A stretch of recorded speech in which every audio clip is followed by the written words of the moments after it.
କାଲି ତ ମନବୋଧ ଚଉତିଶା ମୂର୍ଦ୍ଧନ ପର୍ଯ୍ୟନ୍ତ କହିଥିଲ। ଆଜି ତୋଠାରୁ ଆରମ୍ଭ କର। ତୋଠାରୁ ଆରମ୍ଭ କରିବା।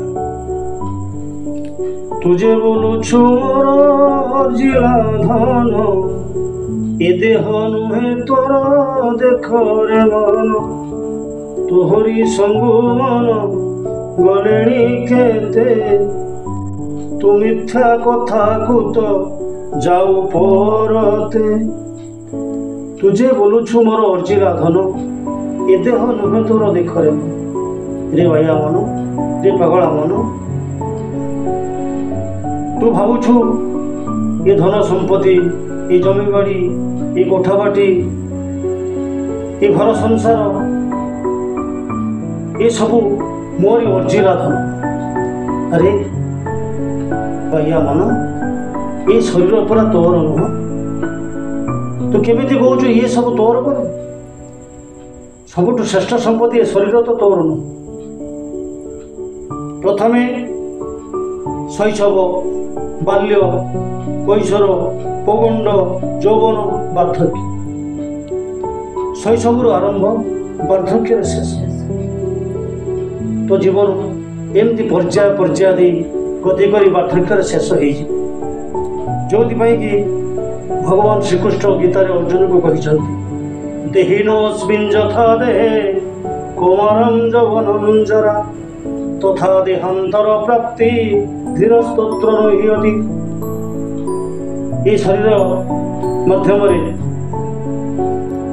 କୌମାର, ଯୌବନ, ଜରା ଏସବୁ ଦେଇ ଏ ଶରୀର ଗତି କରେ। ଶେଷରେ ବାର୍ଦ୍ଧକ୍ୟରେ ତାର ଶେଷ ପରିଚୟ। ତୁझे ବୋଲୁଛୁ ମୋର ଅର୍ଜିଲା ଧନ, ଏ ଦେହ ନୁହେଁ ତୋର ଦେଖରେ ମନ, ତୋହରି ସଙ୍ଗୁ ମନ ଗଲେଣି କେତେ, ତୋହରି ସାଙ୍ଗରୁ କେତେ କେତେ ବିଦାୟ ନେଇଗଲେଣି। ଯାହାକି ସେଇଥିପାଇଁ ଭଗବାନ ଶ୍ରୀକୃଷ୍ଣ ଗୀତାରେ କହିଛନ୍ତି ଅର୍ଜୁନକୁ, ହେ ଅର୍ଜୁନ,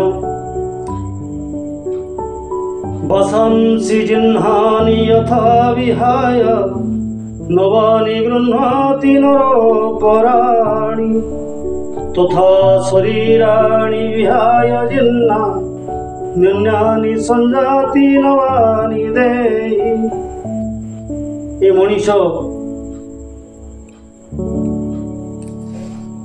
ପୁରୁଣା ଲୁଗା ଛାଡ଼ି ନୂଆ ଲୁଗା ପିନ୍ଧିଲା ଭଳି ଏ ଆତ୍ମା ପୁରୁଣା ଘଟ ଛାଡ଼ି ନୂଆ ଘଟରେ ଆଶ୍ରୟ ନିଏ। ମଣିଷ ଲୁଗା ବଦଳିବା ଯେମିତି ତାର ଧର୍ମ, ଏ ଆତ୍ମା ପୁରୁଣା ଘଟ ଛାଡ଼ି ନୂଆ ଘଟରେ ଆଶ୍ରୟ ନେବା ହେଉଛି ତାର ଧର୍ମ। ଘଟ ପୁରୁଣା ହେଇଗଲେ ଏ ଆତ୍ମା ସେ ଶରୀର ଛାଡ଼ି ଅନ୍ୟ ଶରୀରକୁ ବାହାରି ଯାଇଥାଏ। ତେଣୁ ତୁझे ବୋଲୁଛୁ ମୋର ଅର୍ଜିଲା ଧନ, ଏ ଦେହ ନୁହେଁ ତୋର ଦେଖରେ ମନ, ତୋହରି ସଙ୍ଗୁ ମନ ଗଲେଣି କେତେ, ତୁ ମିଥ୍ୟା କଥାକୁ ତ ଯାଉ ପରତେ। ଆରେ ଏଠି ସବୁ ମିଛ, ସବୁ ମାୟା, କେବଳ ସତ ହେଉଛି ମୃତ୍ୟୁ। ମରିବା ହିଁ ସତ, ଆଉ ସବୁ ଏ ସଂସାର ମିଛ। ଜୟ ଜଗନ୍ନାଥ।